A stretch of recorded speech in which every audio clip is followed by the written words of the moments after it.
Beginnings are hard. Beginnings in video games even more so.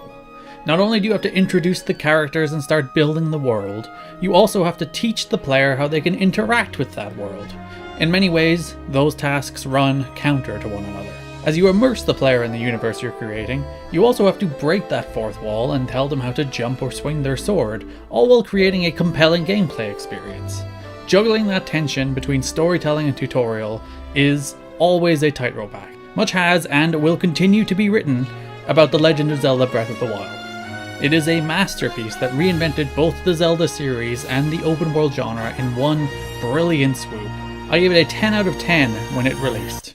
There is one thing that constantly stands out to me though, above the immaculately designed open world or the staggering freedom. Breath of the Wild has the best tutorial in the history of video games.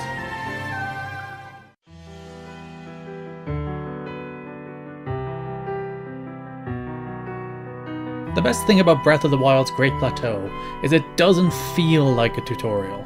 It is a controlled space solely designed to introduce its world and drip feed its mechanics, but it allows room for experimentation and failure. It has secrets and challenges beyond your ability. It lays out how to play the game, how to travel the world, how to use your abilities, and how to survive its wilderness. All without a support character shouting for you to listen, or a sword talking your ear off about your Wiimote running low on batteries. While there is a single NPC on the plateau to deliver a little bit of story, the old man mostly serves to guide players in the right direction. The majority of the narrative is delivered simply by looking around you. You see dilapidated buildings, crumbling temples, nature encroaching everything in sight, and in the distance you see an evil force swirling menacingly around Hyrule Castle. Long before it tells you outright, you intuit that this is a world of ruin. Something went badly wrong a long time ago, and this is what's left.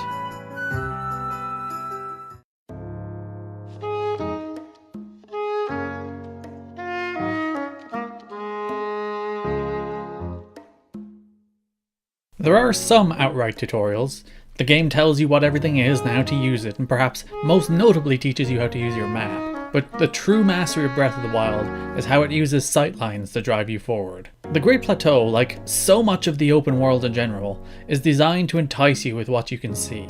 The obvious example here is how all 4 shrines are visible from the first tower, but the whole game is designed so that you don't go far without something worth investigating catching your eye, constantly luring you away from your desired goal. Each shrine is devoted to teaching you a rune. Each shrine is devoted to teaching you a rune. And I've now discovered the way the word ruin sounds in my mouth doesn't feel right, so if it doesn't feel right to your ears, well, there's not much I can do about that. They're tiny puzzle boxes devoted to the basics of magnesis or cryonis or bombs. Neater still, there's a practical use for each rune outside of their respective shrines too, teaching you that there is a different use for each of the skills out in the world. You can lift chests out of the water or bomb breakable walls. You learn that there are multiple uses for everything you have, encouraging you to experiment and poke the game seeking a reaction. That also leads you to realize there's multiple solutions for nearly every obstacle you come across.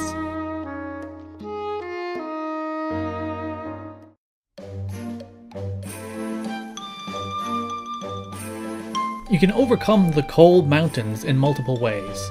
Cooking to get the necessary buff, completing tasks to get the necessary clothes, or run through the mountain with a torch if you're feeling particularly bold, or probably more likely stupid. The game even offers you multiple ways to get the warm doublet if you missed it. You can brute force it if you want, stock up on food and healing items and charge your way through. Where the game can, it removes restrictions and leaves the solution to the player. It teaches you that from the outset. If something you try doesn't work, you fail, and you try another way. Failure begets experimentation. The Great Plateau has something resembling of a critical path, but rewards you for wandering off it.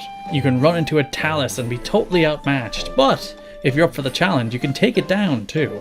You can collect Korok seeds or find new weapons, or simply the reward of another stunning vista to admire. Sure, you can move from story beat to story beat, but the game teaches you that there is a great deal more to find if you drift off the beaten path.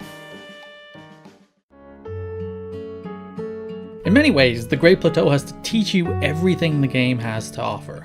Because you can travel in any direction you like off the plateau, and complete the Divine Beasts in any order you like, The game doesn't introduce much beyond what you learn in that first hour. It has to front load 60 plus hours of tutorials into one area. In a series well known for excessive handholding, it could have been a nightmare slogging through all those introductions to the game and its mechanics. Instead, it's an exciting adventure through a miniaturized version of everything the game has to offer. By the time you've completed the 4 shrines, gotten your paraglider, and sail out into the wider world, you have every skill you need to survive and thrive in the vast kingdom of Hyrule.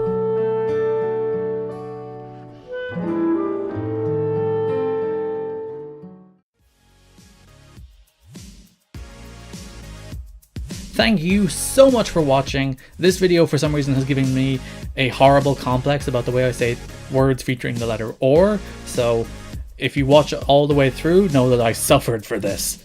On your left, my original review of The Legend of Zelda Breath of the Wild, which I gave a 10. On your right, a review of Box Boy and Box Girl, which is a really fun puzzle game. You can follow me on Twitter at GarrettKidney, GA or ETTKIDNEY. Thanks for watching.